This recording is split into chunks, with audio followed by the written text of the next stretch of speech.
नवी मुंबई व रायगड जिल्ह्यातील ताज्या बातम्या आणि घडामोडींसाठी सबस्क्राईब करा वादळवारा लाईव्ह चॅनल आणि दाबा बेल आयकॉन।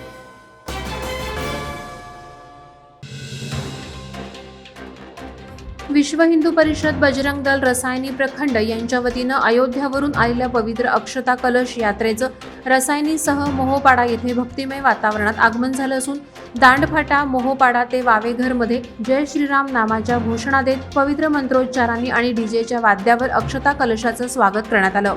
रथयात्रेपुढे बजरंग दलाच्या संयोजकांनी बाईक रॅली काढली होती। श्रीराम जन्मभूमी मंदिराच्या भव्य वास्तूच्या गर्भगृहात अक्षतांचं पूजन आणि अभिमंत्रण करण्यात आलं। त्यानिमित्ताने संपूर्ण देशात श्रीराम पूजा मंगल अक्षता कलश दर्शनासाठी आणला जात आहे।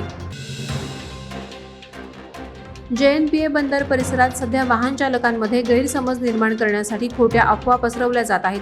तरी वाहन चालकांनी अशा दिशाभूल करणाऱ्या अफवांवर विश्वास न ठेवता आणि आपल्या मनातील भीती गैरसमज बाजूला ठेवून पोलीस यंत्रणेला सहकार्य करावे असं आवाहन न्हावा शेवा पोलीस ठाण्याचे वरिष्ठ पोलीस निरीक्षक संजीव धुमाळ यांनी वाहन चालकांना केलंय।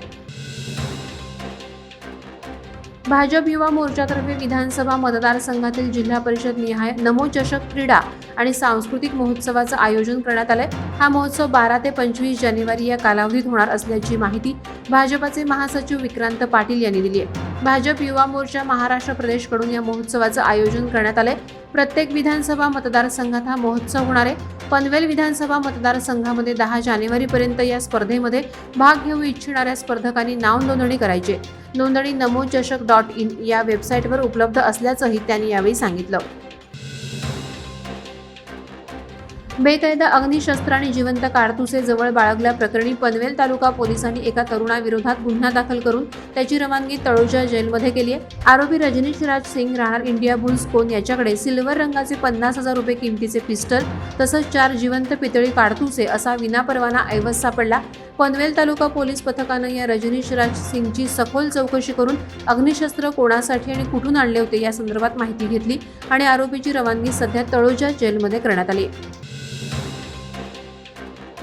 रायगड जिल्ह्यात दिनांक 5 जानेवारी रोजी होणारा शासन आपल्या दारी हा कार्यक्रम मोठ्या वादाच्या भोवऱ्यात सापडला असून उबाठा शिवसेना गटाच्या कार्यकर्ते पदाधिकाऱ्यांनी या कार्यक्रमात जाऊन निषेध आंदोलन करण्याचा इशारा सरकारला दिलाय। आमदार भरतशेठ गोगावले आणि त्यांचे पुत्र विकास गोगावले यांचे चॅलेंज उबाठा गटाच्या शिवसैनिकांनी स्वीकारलं असताना खऱ्या आईचं दूध प्यायलो बोलणारे आणि चॅलेंज देणारेच आता पोलिसांचा आधार घेऊन पोलिसांच्या नोटिसा पाठवत असल्याने आमदार पिता पुत्राची आता आम्हाला शंका येत असल्याची टीका उबाठा गटाचे दक्षिण रायगड जिल्हाप्रमुख अनिल नवगणे यांनी केली आहे। खोपोली शहरातून वाहणाऱ्या पाताळगंगा नदीमुळे नागरिकांच्या पिण्याच्या पाण्याची सोय होते। या नदीमुळे नागरी जीवन सुखकर होते।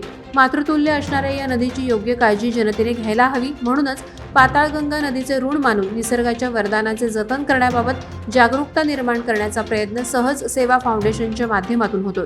खोपोलीतील गगनगिरी आश्रम समोरील नदीकाठी पटांगणात नदी कृतज्ञता आणि पूजन संपन्न झालं। प्रचंड प्रतिसाद लाभलेल्या या उपक्रमाचा मुंबई, पुणे आणि इतरत्र आलेल्या पर्यटकांनी निखळ आनंद घेतला। यावेळी नदीपात्रातील रोषणाई लक्षवेधक होती। गेली 12 वर्षांची परंपरा असलेली ओम सिद्धी साई दिंडी पदयात्रेला माणगावमधून प्रारंभ झालाय। या पदयात्रेतील श्री साई पालखी आणि पदयात्रेला नानोरे येथील साई मंदिरातून सुरुवात झाली। त्यानंतर ग्रामदैवत जनी बापूजी मंदिराला आणि नानोरे गावाला प्रदक्षिणा घालून पालखी पदयात्रा श्री क्षेत्र शिर्डीकडे रवाना होणार आहे। सुमारे 300 किलोमीटर पायी प्रवास असणाऱ्या पदयात्रेत सुमारे 300 साई भक्त सहभागी झालेत। प्रधानमंत्री जनजाती आदिवासी न्यास अभियान यशस्वी करून त्याचा लाभ प्रत्येक आदिवासी बांधवाला मिळाला पाहिजे असं वक्तव्य जनजाती कार्य मंत्रालय नवी दिल्लीचे मुकेश कुमार यादव यांनी केलंय। या योजनेअंतर्गत ते आदिवासी बांधवांसाठी राबवण्यात येणाऱ्या योजनांचा आढावा घेण्यासाठी ते खालापूर तालुक्याच्या दौऱ्यावर आले असता नेताजी पालकर सभागृहात आयोजित कार्यक्रमात ते बोलत होते। खालापूर तालुक्यातील विविध शासकीय विभागाने केलेल्या कामांचा आढावा घेतल्यावर त्यांनी समाधान व्यक्त करून सर्व अधिकारी कर्मचारी यांची प्रशंसा केली। वादळवारा लाईव्हसाठी न्यूज ब्युरो रायगड। नवी मुंबई व रायगड जिल्ह्यातील ताज्या बातम्या आणि घडामोडींसाठी सबस्क्राईब करा वादळवारा लाईव्ह चॅनल आणि दाबा बेल आयकॉन।